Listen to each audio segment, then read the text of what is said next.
I'm Catherine Tomlinson, and I started an eco-conscious pottery company called Oxford Clay. So I don't just make pottery, I make resources for other potters wanting to be more eco-friendly in their pottery practice. And that's what this podcast is all about. It's about sharing everything I've learned along my eco-conscious pottery journey with you. And I'm so glad you're here with me. Let's go.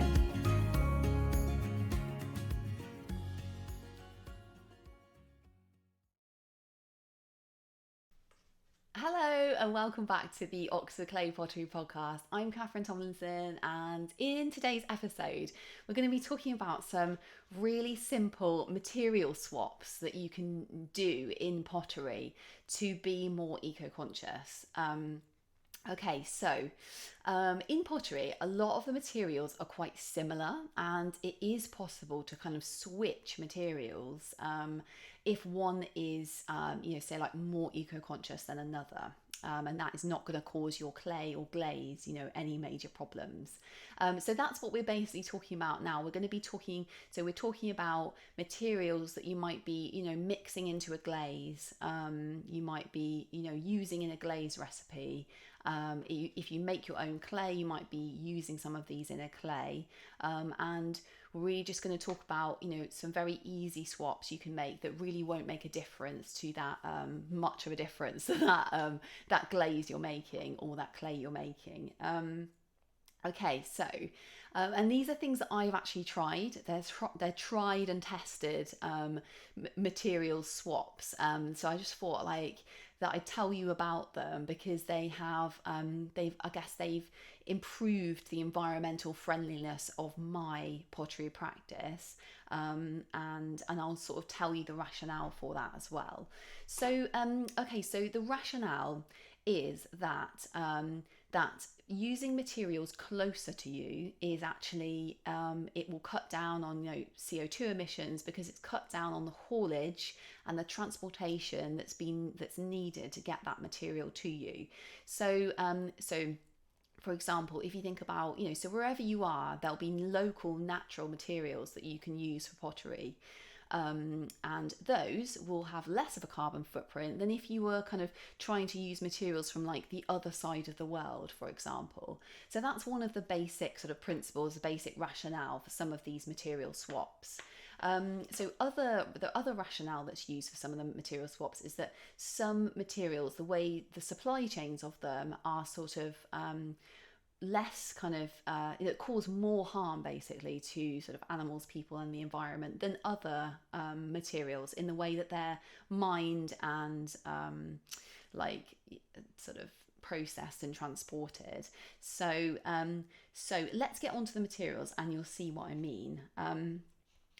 So when I was first making my casting slip, feldspar was one of the key ingredients for the casting slip. And feldspar, it's also used in glazes, so this might be relevant, if you're using it as an ingredient. In a glaze, it kind of melts to this beautiful, like shiny, glassy substance in a glaze.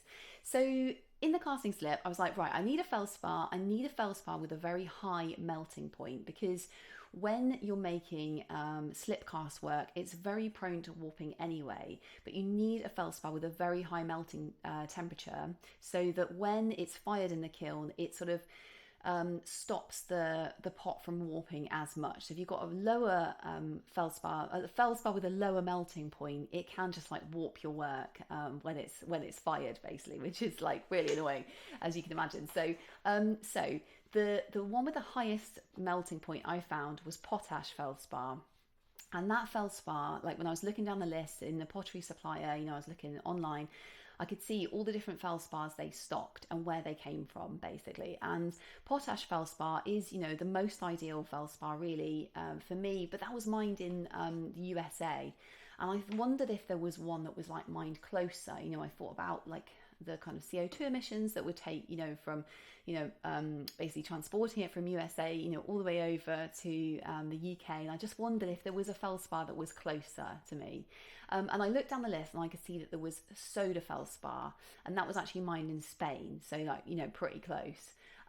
But soda feldspar actually has too low a melting point which I found out after making some pots with soda feldspar. So I found out that actually soda feldspar in a casting slip was too low a melting point to kind of withstand the stoneware glaze firing temperatures. So yeah, I had a lot of warping basically problems. So I thought, right, after that, I'm gonna need a feldspar with a higher melting point than soda feldspar, but try and get it as close as possible. And then I found FFF feldspar, which is from Finland, basically. So that is the feldspar that I started using in like all my slip cast wear. So it had a high enough melting point to withstand being fired to like stoneware glaze temperatures, and it also came from like closer to me than a potash feldspar from the USA. So that's one material swap that I made. I made a conscious decision to get my feldspar rock, powder rock, from as close a source as I possibly could. Okay, so another material that this works really well with is china clay. So there's a china clay called EPK china clay. Now, just to say, they do have slightly different kind of properties, but I have switched EPK china clay out of my slip casting recipe and glazes for a different china clay called Groleg china clay, which is from Cornwall, with no major problems. So I think it really comes down to like your individual circumstances. But I switched those. So EBK china clay was like it's mined internationally, and then Groleg china clay was mined so super close to where I live in the UK. So I was like, well, why don't I use Groleg china clay and just see? I think they are ever so slightly different, but I've not noticed any difference in my work at all. So that was a really easy material swap to make. So yeah, china clay, lots of different china clays from around the world. Again, could there be one that's like closest to you? So if you live near a source of EPK china clay, then that might be a really good option for you. Or if you live like in Cornwall, right next to Groleg china clay, where that's mined, that's a great option for you too. So it really depends on like where you live, and we're just trying to basically cut down the transport of those materials getting to you. Okay, so the next material swaps are ones that are less about kind of the haulage and CO2 emissions from like transportation, and they're more just about the supply chains, for example. So we've got material swap, which is talc. So you can swap out talc and swap in dolomite. So talc and dolomite are very similar in a glaze. You can use them they've got very similar chemical composition, and you can switch talc and dolomite in glaze recipes. So say you see a really nice glaze recipe, you're like, oh, it's lovely, I want to make it. And it's got talc in it. You can switch the talc for dolomite instead. And the reason for this is talc they're very difficult to trace in terms of its supply chain, the origins of talc, in terms of the way it's mined and the way it's sort of mixed internationally is really tricky. So talc is mined in different places. Some of it is legal, some of it's illegal. There's been evidence from organisations that have done research about the mining of talc and how it can be used to fund certain activities such as terrorist activities. So the illegal talc trade is a real issue for like talc sort of global supply chains. So if you wanted to kind of like avoid that, so basically talc is mixed, so you will never really be able to tell where your talc has come from. If you want to avoid that, you can use dolomite instead, and dolomite it's a much clearer supply chain with dolomite. So your pottery supplier should be able to tell you where the dolomite is actually mined, and actually dolomite is quite often mined in the UK. We've got like a good source of dolomite, so your pottery supplier will probably be able to tell you, yeah, it's from this mine, and it's quite often, it might be even more local to you perhaps. So yeah, so you can switch those two, and then you can also switch. So metal oxides are. I mean, I've spoken about metal oxides quite a lot on this podcast. They're one of the most, well, the least environmentally kind of friendly pottery materials out there. Basically, they're some of the ones that cause like the most kind of environmental harm, the most CO2 emissions from being mined, because they quite often have to be mined with like machinery that needs like fossil fuels, and because the ore is degrading over time, mining companies are having to use more and more energy and mine deeper and deeper to get the same kind of amount of metal, oxides that they would need, the metal ore that they would need to make metal oxides and metal. So what can potters do about that? Because, the colouring pottery, lots of potters want to colour their work, and metal oxides are really how they do that. So there are other options. So potters can actually make their own metals from own metal oxides from recycled metal. So I've done a whole episode on this, and I do have details of how to make your own metal oxides in the book Eco-Conscious Pottery Glazing, and there's also a video course, a mini course on the Oxford Clay website. If you were interested, you think, wow, that sounds really interesting, I want to make my own metal oxides, that course on the Oxford Clay website and also the book goes through how to make your own metal oxides from copper and from iron. So you can make iron oxide and a kind of copper oxide called verdigris, which you can use in pottery. So both of those you can use to colour pottery. So it's really cool. You can basically take metal that's already been made, and you're turning it back into metal oxides that you can use to colour your pottery. So it's like magic. It's amazing. So you can switch those out, and yeah, I suppose you have like more limited colours you can make. So it's just kind of basically the iron would be brown, and then copper would be green in oxidization firing.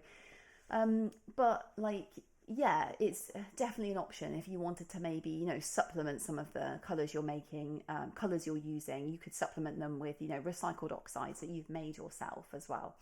So, so that's a really good material swap. Okay, and then the next thing that I tried in my pottery practice was that when I was making casting slip for the first time, in lots of the books, when I was reading the recipe, it needed this thing called soda ash. And I knew just from reading about just different pottery materials that soda ash, like that the process to make soda ash can be quite sort of environmentally damaging. So I just wondered, I thought, what is this soda ash doing in pottery? I didn't really know what it was for, what it was doing in the casting slip. And I just wondered, well, I wonder if I could just like take it out, because you hardly needed any, in the casting slip. I just really didn't know, what it was doing. I already had a deflocculant, which is the chemical that makes your slip like really runny, and then I was adding the soda ash as well. So I thought, like, maybe if I could just remove the soda ash, and so I did. I basically just removed it from my casting slip, and it was kind of exactly the same. So I thought, this is great. I don't have to buy soda ash. I don't have to, sort of worry about this kind of where the soda ash is coming from. I don't have to, be purchasing this soda ash from this, supply chain with causing potential harm to the environment and stuff. I can just literally, I don't have to use it. So yeah, I completely removed it. So that's another thing to think about. Could you just remove something from your pottery practice? Is there something that you're using that you can take away and you don't even, it doesn't make any difference to your pot, basically. That's a possibility as well. Yeah, okay, so let's just summarize the material swap episode, and can you make some, can you swap some materials out to be more environmentally friendly in your pottery practice? Perhaps you can, perhaps you can't, but here are some ideas, just to get you thinking about it. So can you swap any materials that are mined far away for materials that are mined closer to you? So things like, for example, feldspar could be, there's lots of different feldspars. Could you pick one that's closer to you? China clay, there's different China clays. Could you again pick one that's like the closest to you? Can you switch commercial metal oxides that you've bought from the pottery supplier? Can you switch them for like making your own metal oxides? Which is really fun process from recycled metal. And can you remove anything from your pottery practice? Is there something you're using that you maybe don't even need, and you could just save all that time, resources, money, and just like take it out of your pottery practice? So, for example, soda ash. So like it's been so great to have you on this episode. Thank you so much for joining me. Hope this has given you some ideas of things you can do, and I'm really looking forward to seeing you on the next episode. And until then, very happy potting, and I'll see you then. Bye.